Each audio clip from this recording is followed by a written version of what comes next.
Hello guys, सकाळचं energy drink घेतलं आणि आता आम्ही निघालो आहोत ब्रेकफास्ट करण्यासाठी.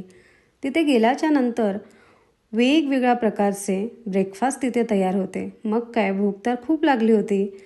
मस्तपैकी ताव मारला, पोटभर ब्रेकफास्ट केला आणि आम्ही निघालो सिटी पॅलेसकडे. गाडी पार्किंगमध्ये पार्क केली, मुलांना डमडम रिक्षामध्ये बसवलं आणि आम्ही आता सिटी पॅलेसच्या परिसरामध्ये पोचलेलो आहोत. तिथे समोर चारी बाजूला पाणी होतं. मग काय, सुंदर असे फोटोज वगैरे काढले, व्हिडिओज वगैरे काढले. चालता चालता आजूबाजूच्या परिसराची माहिती घेतली आणि आता आम्ही फायनली वरती महलमध्ये पोचलो होतो. तिथे समोरच आम्हाला चारी बाजूला पाणी आणि मध्ये जलमहल उभा दिसला. त्याची माहिती घेतली, त्याचेच व्हिडिओज वगैरे काढले आणि पूर्वीच्या काळामध्ये युद्धासाठी वापरलेली सामुग्री तिथे अजूनही जपून ठेवलेली आहे. मग काय, त्याचं दर्शन घेतलं, त्याची माहिती घेतली.